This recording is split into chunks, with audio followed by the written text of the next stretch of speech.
Assalamualaikum warahmatullahi wabarakatuh. Nama saya Delva Gotama dari kelompok 3. Izin untuk menjelaskan RPP yang telah saya buat sebagai perwakilan dari kelompok saya. Jadi mengenai RPP yang telah saya buat, materinya kebetulan sama dengan materi yang dipaparkan oleh Bapak Abdul Somad.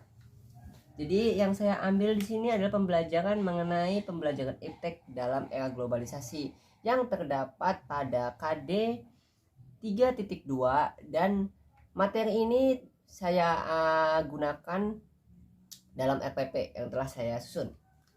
Untuk kompetensi inti saya tidak menyentuh sama sekali bagian ini karena ini sudah bagian dari silabus, dan kebetulan karena materi KD-nya pun sama dengan Pak Somad, jadi saya tidak mengubah sama sekali bagian KI 1, KI 2, KI 3 hingga KI 4. Berikutnya, RPP yang saya gunakan akan digunakan di sekolah SMA N1 Cikesal sesuai dengan kelompok di mana saya diterjunkan.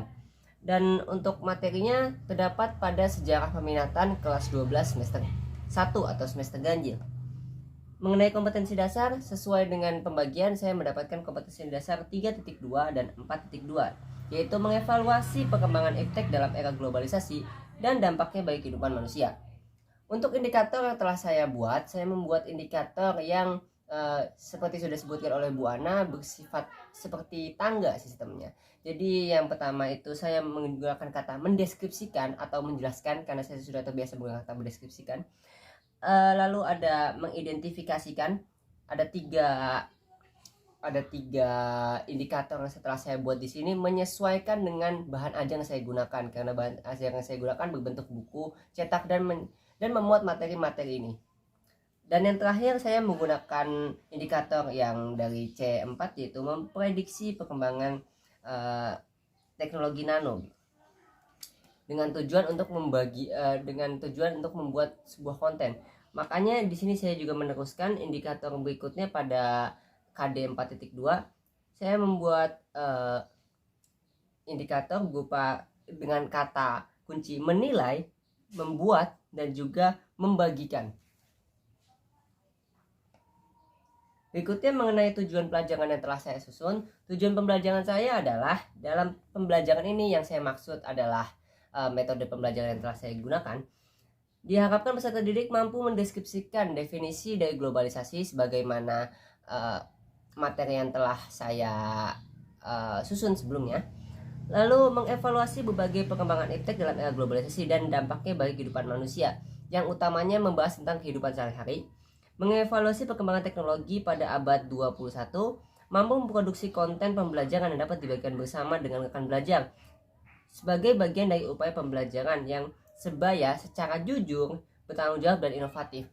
Kata inovatif ini perlu saya garis bawahi karena berkaitan langsung dengan sistem pembelajaran yang saya lakukan, karena seperti tadi saya sebutkan, peserta didik harus mampu memproduksi konten pembelajaran yang berbentuk sebuah video dengan konsep shorts.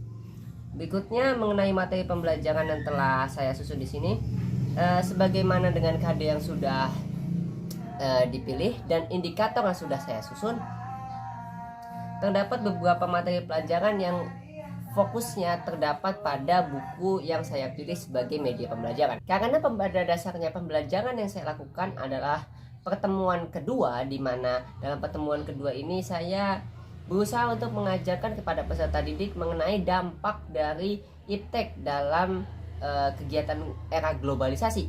Nah, oleh karena itu sesuai dengan buku yang saya gunakan, materi pembelajaran saya sesuaikan mengenai dalam perkembangan iptek terdapat dampak-dampak dari perkembangan tersebut.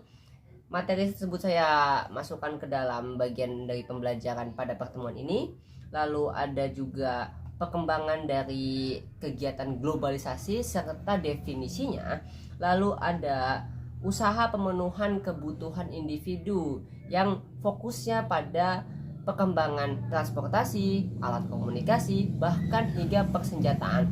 Khusus dalam bagian materi ini saya memasukkan perkembangan teknologi nano karena teknologi nano itu banyak digunakan dalam kehidupan sehari-hari dan sifatnya bisa diprediksi ke masa depan mengenai apa yang akan berubah dari teknologi nano seperti itu.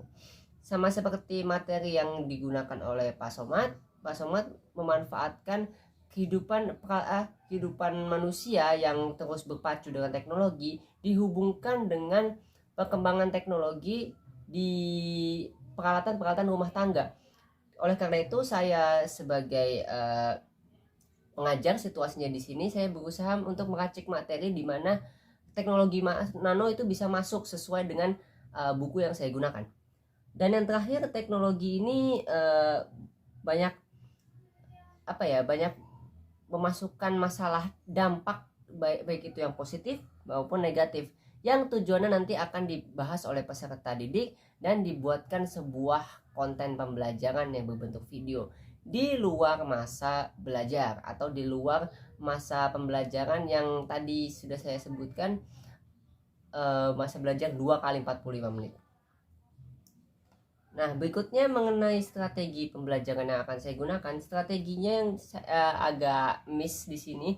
Yang saya maksud di sini adalah teacher center gitu ya. Karena saya berpikir saat itu saya bisa memadukan antara teacher center dan juga student center, karena ini pembelajarannya waktu itu saya berpikir ini dalam satu masa pembelajaran. Ternyata saya baru sadar di bagian ini saya hanya memasukkan masa pembelajaran untuk kegiatan belajar, di mana saya sebagai guru itu menjadi fokus pembelajaran di kelas tersebut. Harusnya di sini teacher centered, dan saya memberikan tugas kepada peserta didik sehingga peserta didik menjadi berubah gitu situasi menjadi student centered, di mana saya hanya menilai hasil proses belajar mereka dalam bentuk pekerjaan rumah. Jadi di bagian ini saya miss. Berikutnya ada model pembelajaran yang saya gunakan ini terbagi menjadi 2 karena ada 2 masa belajar. Masa belajar saat saya ada di dalam kelas 2 kali 45 menit menggunakan lecture discussion, karena saya memilih kegiatan belajar di mana saya menjadi fokusnya dan menggunakan metode ceramah tentunya. Dan untuk project based learningnya itu difokuskan pada kegiatan pekerjaan rumah atau PR, berupa membuat sebuah video pembelajaran yang dilakukan oleh peserta didik tersebut. Dan metode yang saya gunakan sendiri adalah ceramah, diskusi, tanya jawab, dan khusus di bagian ini terdapat membuat konten belajar dan juga membagikan konten belajar tersebut kepada saya sebagai pengajar, dan tentunya dibagikan lewat akun Instagram yang dimiliki oleh peserta didik, sehingga peserta rekan-rekan sebaya dari peserta didik tersebut itu bisa saling belajar dan saling membandingkan hasil dari satu sama lain. Dan yang terakhir, teknik pembelajaran yang saya gunakan adalah contextual learning, di mana saya berusaha untuk memberikan konsep di mana ada peristiwa sehari-hari yang berkenaan dengan kegiatan sejarah yang sedang kita pelajari secara kronologis, yaitu perkembangan teknologi. Nah, untuk media, alat dan bahan belajar, saya menggunakan media berupa materi dari buku sejarah peminatan kelas 12 yang gambarnya sampulnya itu astronot. Terus ada aplikasi CapCut dan juga aplikasi Instagram yang tentunya akan digunakan oleh peserta didik, sementara saya hanya menggunakan aplikasi Instagram dan WhatsApp sebagai pengecekan tugas pekerjaan rumah yang telah saya bagikan. Dan untuk alat dan bahan itu yang saya butuhkan hanya seperti tadi, buku cetak sejarah peminatan kelas 12, smartphone, dan juga alat-alat pendukung lainnya gitu yang dibutuhkan oleh peserta didik. Dan juga dibutuhkan oleh saya jika saya menggunakan metode ceramah yang harus memanfaatkan papan tulis dan spidol. Dan mengenai sumber belajar yang saya gunakan, saya menggunakan modul pembelajaran SMA ya. Terus yang saya manfaatkan di sini juga ada beberapa bagian-bagian yang sebetulnya tidak terlalu banyak difokuskan dalam pembelajaran. Saya hanya mengikuti apa yang digunakan oleh Pak Somad. Mungkin saya nanti akan lebih terfokus pembelajaran lewat buku tadi yang sudah saya sebutkan, buku sejarah peminatan kelas 12. Dan untuk langkah-langkah pembelajarannya, karena ini pertemuan kedua, saya melakukan input. Di sini tertulisnya sudah pertemuan kedua. Dan tahap-tahap pertama itu mulai dari kegiatan pendahuluan. Karena saya hanya memiliki waktu sekitar 10 menit, Saya hanya berusaha untuk masuk kelas, lalu melakukan doa bersama dengan peserta didik sesuai dengan kepercayaan masing-masing tentunya, lalu melakukan kegiatan presensi atau mengabsen peserta didik. Lalu saya selaku pengajar itu berusaha untuk mengajak peserta didik untuk membuka buku paket mereka sesuai dengan halaman yang akan dipelajari hari ini, dan tentunya mempersiapkan berbagai peralatan pendukung lainnya seperti smartphone dan sebagainya. Lalu memasuki kegiatan inti, saya berusaha untuk memperkenalkan materi mengenai dampak dari adanya perkembangan iptek dalam globalisasi itu sendiri sesuai dengan buku yang sedang dipelajari. Lalu dalam penjabaran materi, saya berusaha untuk menjelaskan dampak-dampak perkembangan iptek secara general atau secara umum. Berikutnya ada pengenalan masalah, di mana saya berusaha untuk memberikan contoh-contoh ya dari dampak perkembangan iptek di kehidupan sehari-hari itu yang lebih terkesan kompleks, baik itu dalam masalah alat transportasi, alat komunikasi, senjata, bahkan hingga ke teknologi nano seperti sudah saya sebutkan sebelumnya.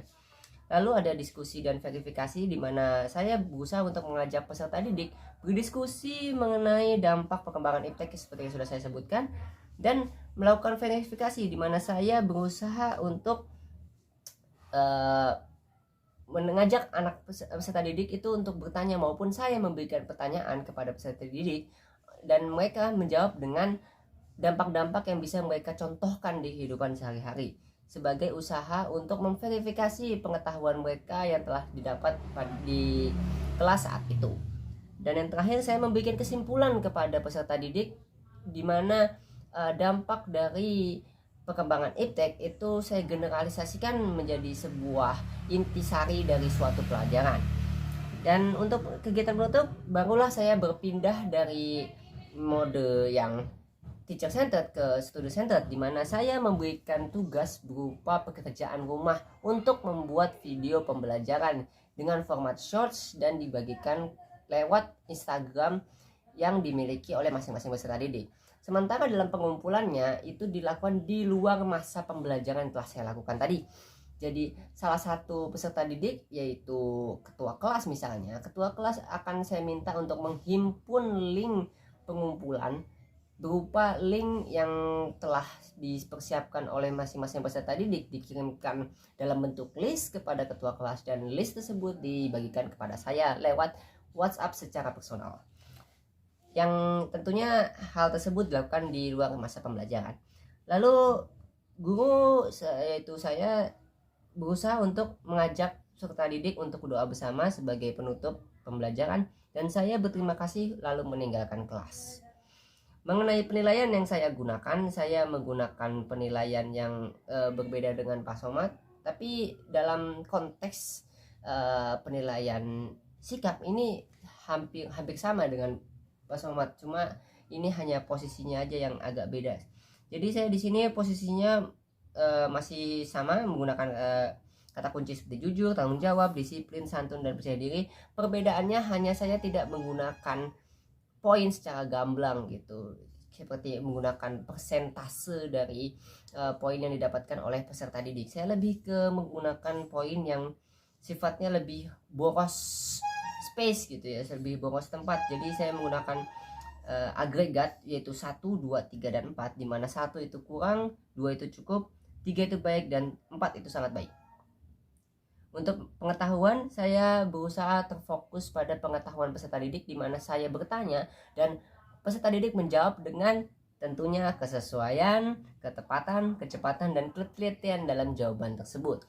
Oleh karena itu, seperti sebelumnya saya menggunakan agregat, saya terfokus pada jawaban peserta didik yang saya rasa 1 cukup kurang, 2 itu cukup, 3 itu baik, dan 4 itu sangat baik. Dan yang penilaian terakhir yang tidak kalah penting adalah keterampilan, di mana peserta didik akan dinilai dari hasil video pembelajaran yang telah dibuat. Seperti saya sebutkan sebelumnya, ada agregat di sini berupa 1 itu kurang, 2 itu cukup, 3 itu baik, dan 4 itu sangat baik.